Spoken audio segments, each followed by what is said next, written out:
What's going on, everybody? Coach Mike here, and this is Strength Coach Thoughts. Cheers. All right. So, real quick, get this out of the way. If you like the headband I'm wearing, the nice, shiny, silky, smooth, cooling headband that I am wearing, it is a vertical athletics headband. So, what these headbands do is basically you get water on them or sweat. You wring them out nice and good. Get them nice and wrung out so all the moisture's out. They're a little damp. Then you wave them around, give them a good whip a little bit, and basically they act like those ice packs you buy at the store where you crush them and then they get cold. That's exactly what this is going to do. It's going to get ice cold. So for those of you that live where there's snow right now, I'm sorry. Maybe it's good for the summer. Those of you that are, in Texas or Florida or these climates where it's 85 degrees right now at 11 o'clock in the morning, they're really good for that. Especially here in my garage, doing my garage gym stuff. I don't have a lot of ventilation. I don't have this thing isn't done yet, right? The garage isn't complete yet, so I don't have insulation. I got a little fan blowing on me in the summer, so this thing is amazing. If you would like to get your hands on one, go to verticalathletics.com. Make sure you use code Coach Mike at checkout for 15% off your order. They got all sorts of colors, solid patterns, geometric patterns, all sorts of cool designs, all sorts of MLB designs. Um, they got towels, they got headbands, they got sun scarves, they got all sorts of stuff to keep you cool, in the heat and sun. So again, that's Vertical Athletics. Make sure you use the code Coach Mike at checkout for 15% off of your order. Now, for today's topic, yes, I'm a week behind. I'm aware of that. I will get you guys 2 episodes this week because temporarily I ain't got nothing else to do. So I'll get you all 2 episodes this week, and we will keep moving with one episode a week on this podcast. So this week's episode is going to check 2 boxes that I talked about in the very first episode, where I said some episodes are going to be kind of things that we don't think about, right? So like things that we hear and we're like, oh yeah, it's this, and we don't really give much more thought to, but we probably should. It's going to check that box. It's also going to check the controversial box. Basically, all I do for these topics is I go on Strength Coach Twitter, see what everybody's arguing about, and then I give my 2 cents on it. Because Twitter's good for information gathering. It's not good for much else, or X, whatever the hell. I don't care. It's Twitter. So today's topic is what it means to be an athlete. I wrote this April 6th of 2022. So starting off, what does it mean to be an athlete? According to dictionary.com, an athlete is, quote, a person trained or gifted in exercises or contests involving physical agility, stamina, or strength. A participant in a sport, exercise, or a game requiring physical skill, end quote. So, according to this definition, it is not enough to just participate in a sport to be considered an athlete. Yes, you can be a born athlete. However, even gifted athletes need to train certain characteristics in order to reach the higher levels of their sport and performance. For this discussion, I will differentiate between the general participant and the athlete that I am calling an athlete in this thesis. So, additionally, as always, this blog is called Strength Coach Thoughts. And these are my thoughts on the topic from my background, education, and experience, using sources as I need. As I mentioned already, I understand this is a contentious topic, and we'll have different points of views, opinions, ideas, and perspectives. And I would love for you guys to share those in the comments. That way we can get some discourse going, get some conversations going, maybe get your point of view in there as well. So, being an athlete needs to be trained through skill development, strength and conditioning training, and character development. Skills and strength and conditioning are both physical skills that are determined by physical ability through genetics, anatomy and physiology, and the development of the individual factors, and development of the individual factors largely outside of their control. Character, however, are skills that everyone can and should master. All right. So, with some being more tuned into them than others, the character traits are what separates the participant from the athlete. So, the participant does what is required and what is expected of them to get through their sport or career. So, going off the blog here, they're doing the minimum. They're showing up to practice. They're going through the motions. They're doing just enough so they don't get yelled at or in trouble. but they're not really, excelling or going above and beyond. And this can also be the gifted person that is just great at their sport, that's just going through the motions and getting through. That just because they're gifted at something doesn't make them an athlete, and that's going to be kind of the thesis here as I go through. The athlete goes above and beyond their expectations and obligations, making sure they are being the absolute best they can be. The athlete requires sacrifice, work ethic, determination, discipline, and dedication, and not only represent these qualities, but they live the qualities while inspiring others to live them as well. All right. So, sacrifice. Continuing on the blog here. Sacrifice is a requirement of athletes who understand that they are part of a team, a family. They made a promise to that they would be there every day at their best. One definition of sacrifice is the surrender or destruction of something prized or desirable for the sake of something considered as having a higher or more pressing claim, end quote. The athlete will pass on parties, unnecessary family events, social outings, etc., with the understanding that putting off fun and games now will yield better success in the long run. Understanding that the sacrifice aspect is what sets the athlete apart, who will make the sport their priority. The participant, on the other hand, may not be willing to make the same sacrifices and will be out partying on weekends, taking vacations or time off during a season, or scheduling appointments during practice or class time, which will ultimately set them up for failure. There have been various psychological studies investigating the tendencies toward instant and delayed gratification to determine if there is a biological tendency one way or the other. With mixed/inconclusive results, understanding delayed gratification seems to be a learned behavior, being taught young in conjunction with work ethic. So, I'm not saying that to be very clear here, I'm not saying being an athlete is a healthy thing. I'm not saying being a participant is a bad thing. I am laying out characteristics of my 10 plus years of coaching of athletes that I've worked with and the participants I've seen.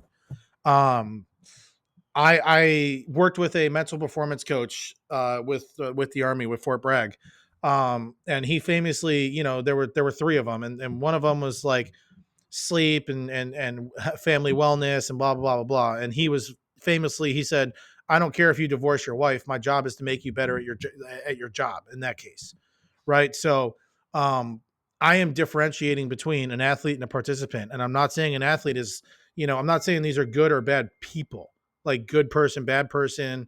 One's better than the other.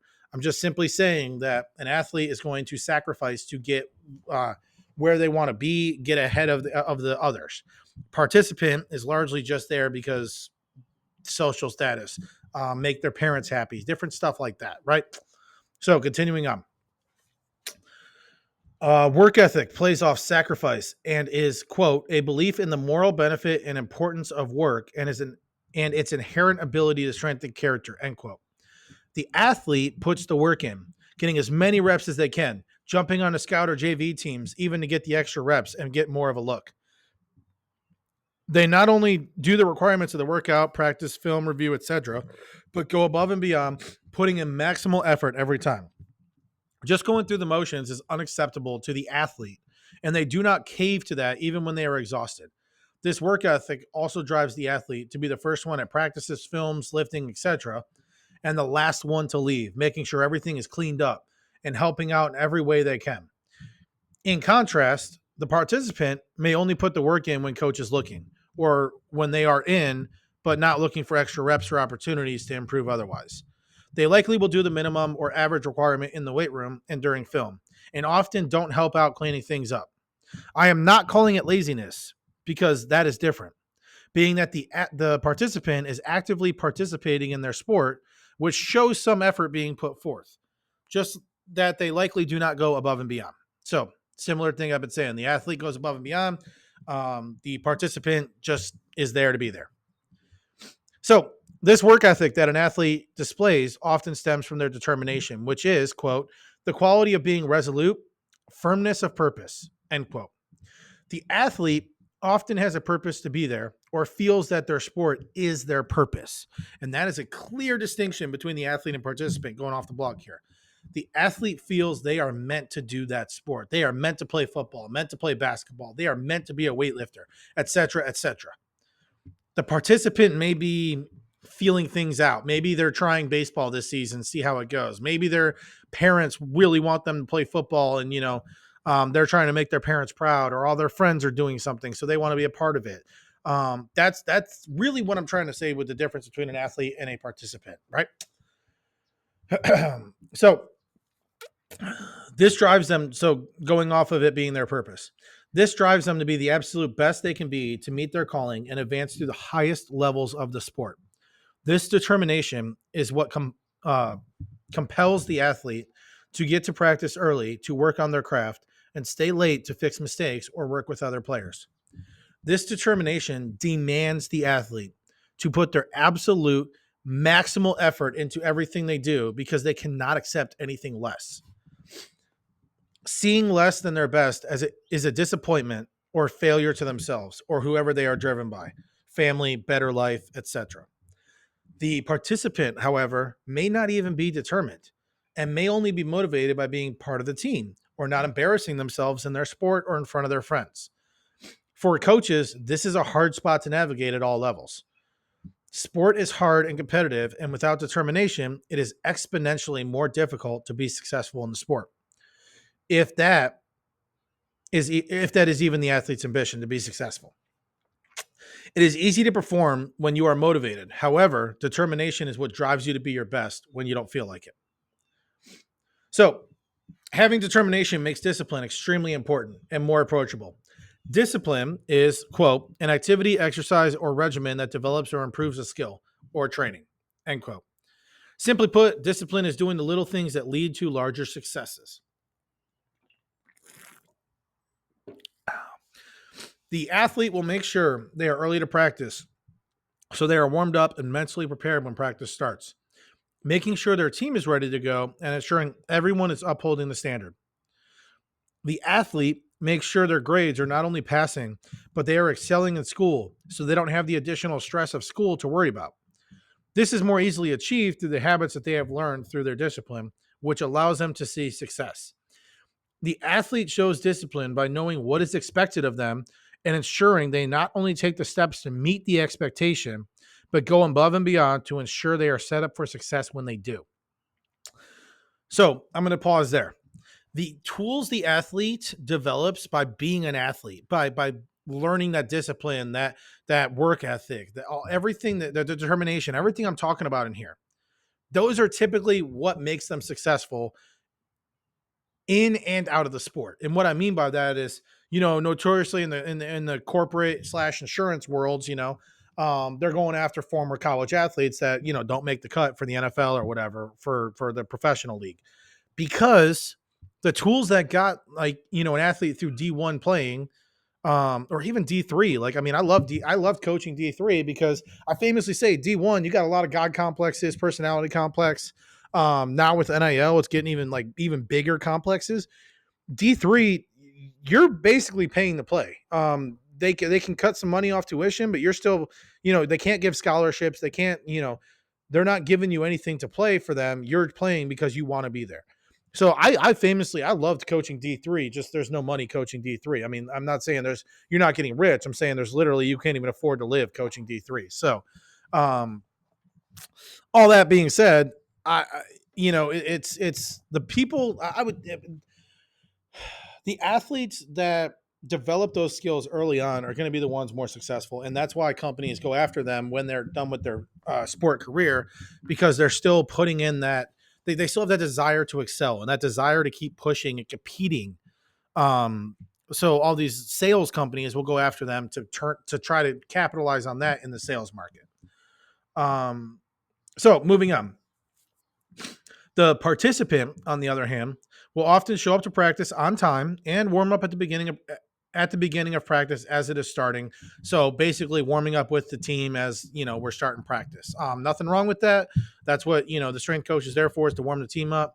But I'm saying the athlete is getting warm. So that warm up is just let's get ready for practice. They're getting there early to make sure they're ready to go. They're throwing the ball around. They're doing, whatever, they're shooting a little bit, they're dribbling a little bit, whatever they need to do to warm up their body, warm up their mind, all that stuff before we start warming them up as strength coaches. Because when we start warming them up, practice is starting. So that's warm up for, like, when practice is starting, we start with the warm up. So if you are showing up for warm up, you're not ready to practice yet. You're doing the minimum, and that's participant behavior. So oftentimes the participant will do what is required of them when people are watching, but they are less likely to do these things on their own. Finally, dedication, being different from determination, is, quote, to devote wholly and earnestly as to some person or purpose, end quote. Determination is what drives the athlete, where dedication is the commitment that athlete makes to their sport and their family. The athlete understands the commitment they have made to their teammates by agreeing to participate in their sport. They understand that it's not just an activity that they can do when they feel like it, but rather a commitment to those with them to be the best for everyone's benefit and success.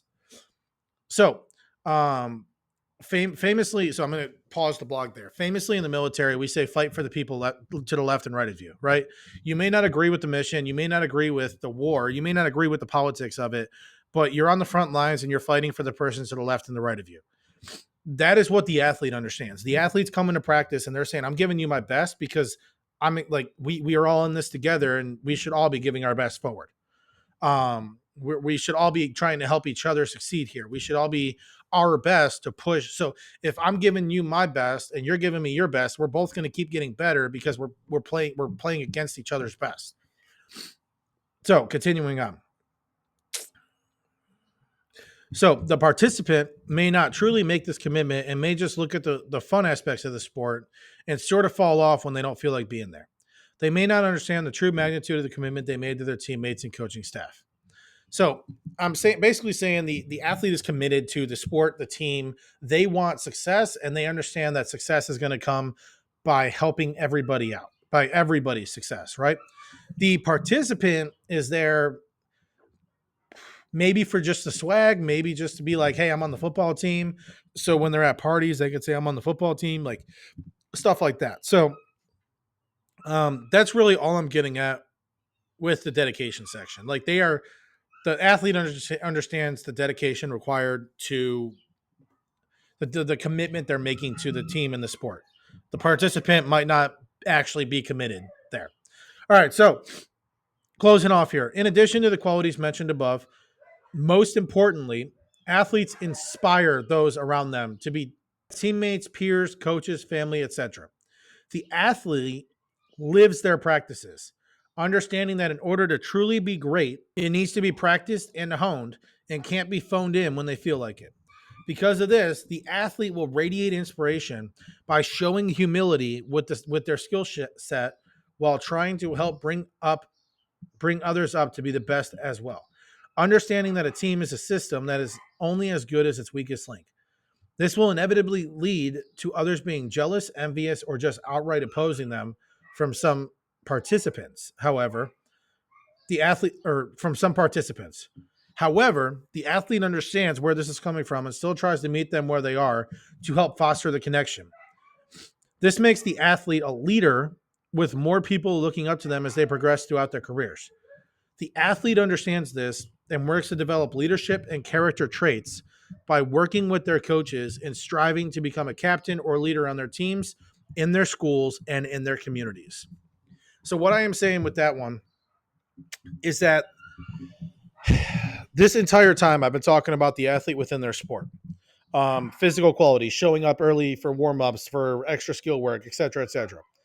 I am closing this off basically saying that the athletes are typically going to be the ones that are looked at as leaders in the community, in their schools, at practice, they're maybe amongst their siblings, which that's I'm not saying siblings for sure because there's some family arcs out there with some athletes that we don't need to get into. But I'm basically saying that again, similar to the sales thing I was talking about earlier, the characteristics that make an athlete great typically radiate into everything they do in life. Because any additional stress in their life, if they got stress at home or stress in school or stress in the community, then that stress is going to weigh on them and they can't be at their best. So, what I was getting at with the resistance is typically people that step up and lead, people don't shoot from the top. You know what I mean? So basically, people at the top aren't shooting down. People from the bottom are always shooting up. So if you are an athlete and you might have a participant as the captain, let's say, um, that participant might not like you as an athlete because you're doing the things, you're making them look bad. You are outshining the participants, and the participants just want to get by. So they might not like everything you do as an athlete because you're pushing them to be better when they may not even want to be there to begin with. And that's something that that needs to be worked on as a culture thing, as a peer-to-peer thing. That's something that needs to be worked on. But um, final paragraph, I promise, and then I'll give my thoughts and we'll close this out here. Although there are many other qualities that make an athlete stand out and rise through the levels, there is one thing that stands out at the higher levels.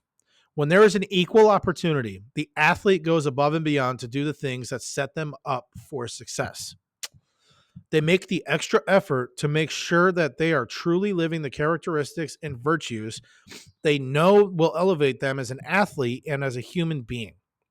Although some of these traits can be taught and should be taught, some individuals inherently possess these qualities which put them ahead of the rest. So, um, not super happy how I ended that blog. I feel like I left a little bit out there. Like there needs to be a better closing there. But anyway, that final paragraph is all I'm saying, is what I've been saying this whole time. Basically, the difference between the athlete and the participant is the athlete is setting themselves up at every opportunity to be successful. This is what makes them successful in their careers when they get done with school, makes them successful in school, makes them successful in their community, etc. Because they have these traits, they live these traits, they embody these traits that make them successful at their sport, and everything else supplements that sport that they care so much about. Participants, on the other hand, are doing the sport because whatever reason they have. They maybe their parents want them to play sports, or maybe their friends are encouraging them, whatever, but they aren't fully committed to that sport. They might not care about the sport. They're just there to do something. And that's a tough road to navigate from a coaching perspective, from a athlete perspective, even for the participant who might not want to be there, but is being pushed by this athlete, um, that they might just want to just shut up and let them get through practice kind of thing. So, like I said, it's a controversial topic. It is a deeper thought topic than I think most people give, but um, I don't think it's as simple as what is an athlete, as in like, do we consider e-gaming athletics? Do we consider chess an athlete? Like, I don't think it's that simple. I think there are certain character traits and personality traits that are developed by being an athlete.